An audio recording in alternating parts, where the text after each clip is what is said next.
안녕하세요. 정치를 품격 있게 풀어드리는 정치클래스TV의 심상만입니다. 오늘은 오징어 게임, 기생충, BTS, 왜 사람들은 여전히 한국 대중문화가 좋다고 놀라는가? 한류는 수십 년 동안 파도를 일으켜 왔습니다란 홍콩 사우스차이나 모닝포스트지 칼럼을 살펴보겠습니다. 오징어 게임의 인기로 인해서 미국을 비롯한 일본, 영국, 프랑스, 이탈리아, 스페인 등 많은 나라에서 한류의 힘에 대한 칼럼을 내놓고 있습니다. 정치클래스TV는 이 칼럼들을 빼놓지 않고 원본 그대로 소개하려고 노력하고 있습니다. 저는 번역을 하면서 귀찮아서 의욕을 하지 않는 게 아니라 직역을 그대로 보여주면서 가급적 기사에서 저의 개인적인 생각을 조금이라도 배제하기 위함입니다. 의역을 하면 조금은 글이 매끄럽지만 혹시나 표현의 과장이나 거짓이 들어갈 수도 있기에 직역 위주로 기사를 소개하고 있으니 조금은 매끄럽지 않더라도 많은 양해를 바랍니다.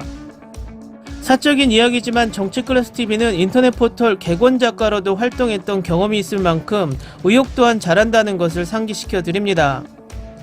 지금까지 많은 한류에 대한 칼럼이 나왔는데 이번 칼럼은 한류를 정말 많이 접한 기자란 생각이 들 만큼 잘 다듬어진 칼럼인 것 같습니다. 지금부터 그 기사를 보시겠습니다.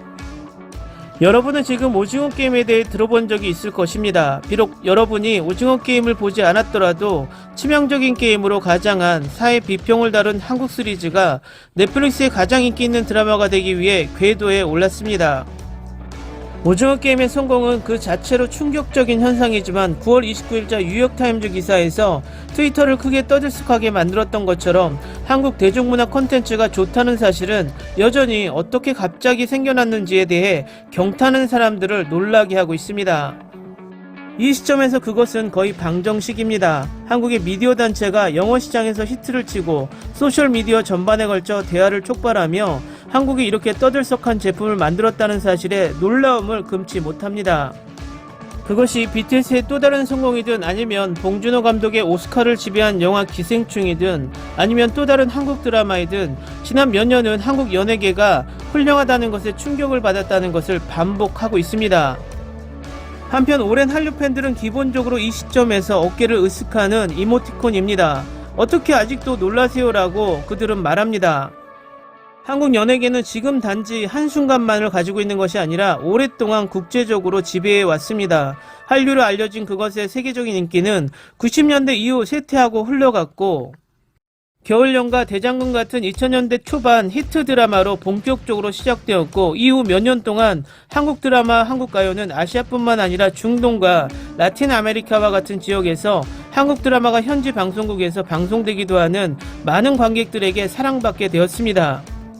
2010년대부터 영어가 지배하는 연예계는 한국 콘텐츠에 주목하기 시작했습니다. 예를 들어 K-POP 발매는 2009년에 미국의 빌보드 주요 목록에 오르기 시작했고 걸그룹 소녀시대 아이가러보이는 2013년에 첫 번째로 올해의 비디오상을 수상했고 매우 짧은 기간으로 유튜브 뮤직 어워드를 수상했습니다.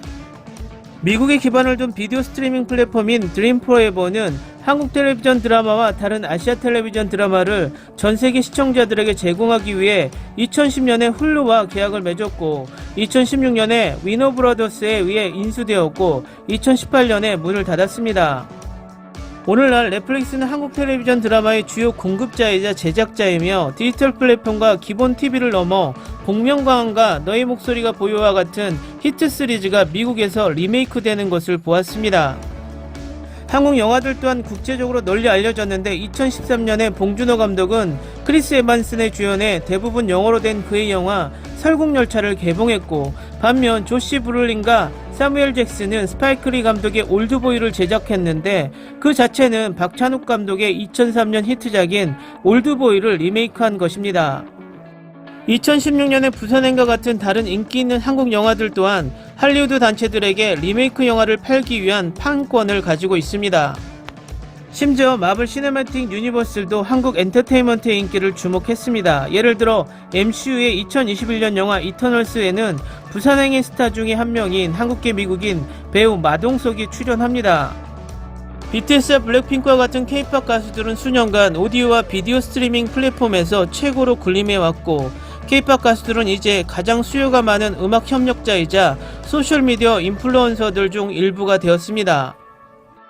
스트리밍 플랫폼이 지난 10년 동안 주류를 이루면서 이러한 순간들은 소셜미디어와 다른 포럼을 통해 컨텐츠를 큐레이팅하는 것을 선호하면서 전통적인 방송을 회피한 새로운 시청자들에게 한국적인 즐거움을 가져다 주었습니다. 동시에 오징어 게임은 세계를 휩쓸었고 콜드플레이와 BTS의 공동 작업인 마이 유니버스는 K-POP 그룹의 6번째 빌보드 차트 1위 자리에 올랐습니다. 만약 넷플릭스의 오징어 게임이 한국 텔레비전 방송사에 의해 만들어졌다면 그것은 아마도 오늘날처럼 세계적으로 인기가 있지는 않을 것입니다. 이것이 스트리밍이 준 민주적 특성입니다. 사용자가 스트리밍에 액세스할 수 있는 한 선택은 바로 히트입니다.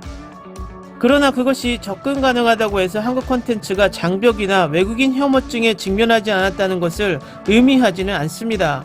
기생충이 2020년 골든글러브에서 최우수 외국 영화를 수상했을 때 본 감독은 할리우드와 영어를 말하는 관객들이 1인치 높이의 자막 장벽을 극복하지 못하는 것을 말한 것으로 유명한데, 기생충이 2020년 오스카상을 속권했을 때 당시 미국 대통령이었던 도널드 트럼프는 바람과 함께 사라지다와 같은 것이 아닌 한국 영화가 왜 수상했는지를 물었습니다.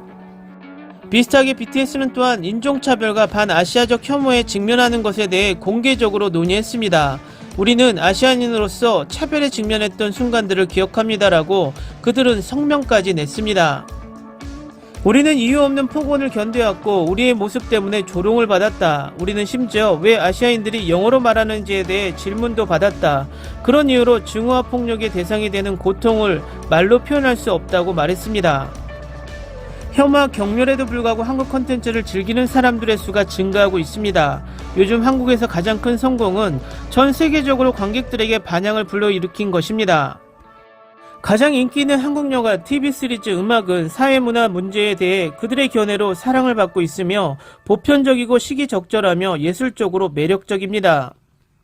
소셜미디어 또한 주요 플레이어였습니다. 트위터, 틱톡, 인스타그램 그리고 다른 플랫폼에서 컨텐츠, 통찰력 또는 밈을 공유하는 팬들은 한국 미디어 발매의 인기를 높이는 데 도움을 주었는데, 이것은 오징어 게임과 같이 덜 홍보되었지만 매우 매력적인 컨텐츠에 유익했습니다. K-POP은 또한 음악계에서 여전히 인기를 유지하고 있는데 모든 히트곡에는 대개 강력한 중독성 있는 안무를 특징으로 하는 눈길을 끄는 비디오가 곁들여져 있습니다.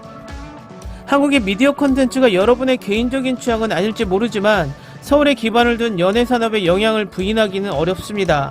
아마도 이제는 어떻게 이런 일이 일어나고 있는지에 대해 놀라지 말고 그 모든 것의 효과를 가만히 앉아서 즐기고 숙고할 때입니다. 칼럼 잘 보셨나요? 이 기사의 생각은 이제 한류는 변방의 문화가 아니라 몇십 년 전부터 세계 속에 자리 잡은 지금의 최강의 트렌드라는 것을 강조합니다. 한류를 부정하는 세력이 몇몇 있습니다. 일본의 극우 세력과 중국의 국수주의자, 또 미국과 유럽의 백인 우월주의자, 심지어 한국의 일봉에 빠진 몇몇 사람들도 한류의 힘을 부정합니다. 하지만 이제 세계의 언론에서 한류는 명실상부 세계의 문화의 축이라고 우리를 대신해 대변해주고 있습니다. 이제 우리도 조금은 어깨에 힘을 주고 한류의 힘을 떳떳하게 말할 수 있는 시기가 아닐까 개인적으로 생각해 봅니다. 오늘은 여기까지 하겠습니다. 오늘도 생활 속 거리두기 꼭 실천합시다. 당신의 구독과 좋아요는 저에게 큰 힘이 됩니다. 항상 시청해주셔서 고맙습니다.